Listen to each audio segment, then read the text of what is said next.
আসসালামু আলাইকুম। আশা করি সবাই ভালো আছেন। আমি এখন যে ব্যাপারটা কথা বলতে চাচ্ছিলাম যে, আমি তো নিয়মিত অনলাইনে অনেকদিন ধরে বিভিন্ন ফটো কার্ড শেয়ার করি আপনাদের সাথে। তো আমার ফটো কার্ডগুলো ব্যাপক সাড়া জাগিয়েছে অনলাইনে। বিশেষ করে পশ্চিম বাংলা, ভারতে, কলকাতা, আসামে আমার ফটো কার্ডগুলো নিয়ে অনেক আলোচনা হয়েছে। তো গৌতম বুদ্ধকে নিয়ে আমি যে ফটো কার্ডটি বানিয়েছিলাম সেটাও পার্বত্য চট্টগ্রাম, বৌদ্ধ ভিক্ষু, বিভিন্ন বৌদ্ধ বিহার, শ্রমণ ওনারাও এটা নিয়ে অনেক কথাবার্তা বলেছে। তো এগুলো নিয়ে অনেক কথাবার্তা হয়, বিতর্ক হয়। তা আসলে আমি ১ম থেকে আন্তধর্ম নিয়ে লেখালেখি করেছিলাম।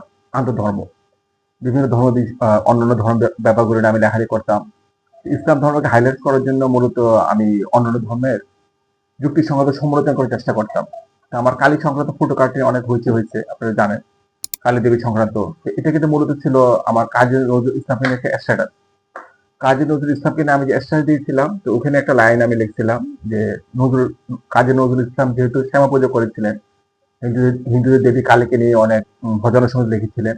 এটা আমি প্রতিবাদ করেছিলাম একজন মুসলিম হিসাবে। আমি একজন মুসলিম, নজরুল ইসলাম একজন মুসলিম কবি। সেই হিসেবে আমি প্রতিবাদ করে বলেছিলাম যে, কালো কুৎসিত জিহ্বার অধিকারী মহিলায় আজ ঈশ্বরী ভূমিকায় অবতীর্ণ হয়েছে। তো আমার এই কথাটা নিয়ে পরবর্তীতে একটা ফটো কার্ড আমি বানিয়েছিলাম। এইসব ফটো কার্ডটা নিয়ে অনেক ঝামেলা হয়েছে। শাহবাগ থানায় আমার বিরুদ্ধে মামলা করতে গেছে উগ্রবাদী ইসকনরা। এটা মামলা আকারে নেয় নাই, ডিডি আকারে নিচ্ছে। পরে অভিযুক্ত এখনো ডিবি সাইবার ক্রাইম ইউনিটে আছে। এটার আমরা হেনাস্তির শিকার হয়েছি।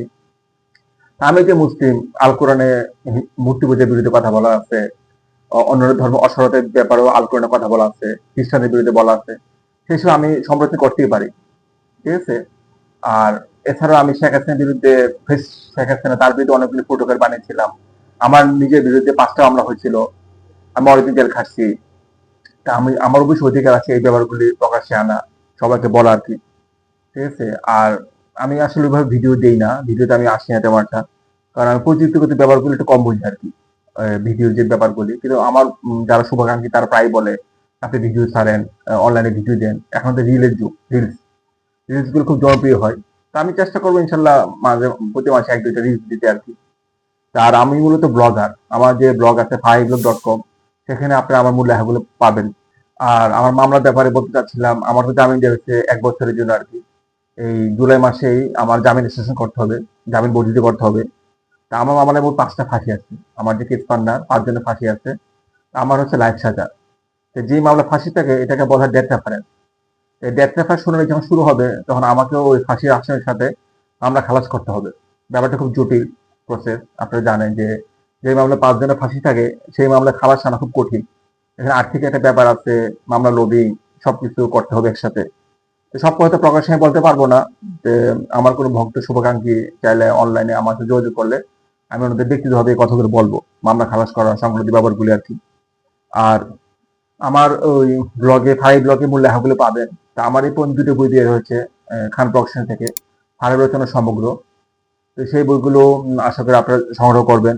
আর আমার ফটো কার্ড গুলো ব্যাপারে আমি যে কথাটা বলছিলাম আরকি, যে গৌতম বুদ্ধের সমালোচনা নিয়ে আমি যে ফটো কার্ডটা বানিয়েছিলাম, তো গৌতম বুদ্ধকে ভিক্ষুক মূলত আমি প্রথম বলি নাই। হুমায়ূন আহমেদের একটা বিখ্যাত বই আছে, 'রাবণের দেশে আমিও আমরা'।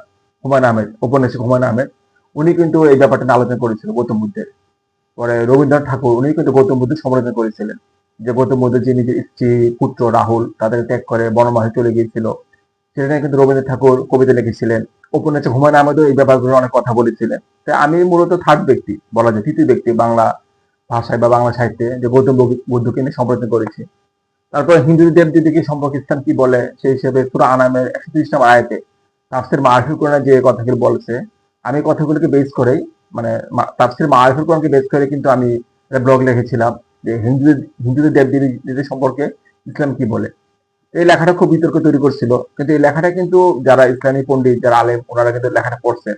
ওনারা কিন্তু কোনো ভুল মানে আমার লেখা কোনো ভুল পান নাই। কারণ আমি তো কোরআন হাদিস থেকে বলেছি।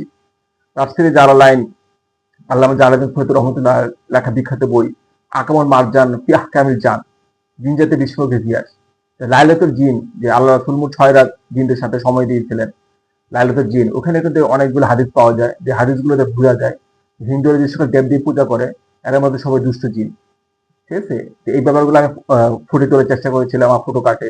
আর সেই হিসাবে সবার কাছে আমি দোয়া প্রার্থনা করি যেন আমার ভবিষ্যৎ জীবনটা সুখী হয়। আর যেন আমি মামলা মোকদ্দমা সংক্রান্ত ঝামেলায় না জড়াই। আমি যেন বাকি জীবনটা আল্লাহ পাক যেন আমাকে সুস্থ নিরাপদ এবং কোর্ট কাছারির ঝামেলা পুলিশি ঝামেলা থেকে হেফাজত রাখেন। এই কথা বলে আমি বক্তব্য শেষ করছি। আল্লাহ হাফেজ।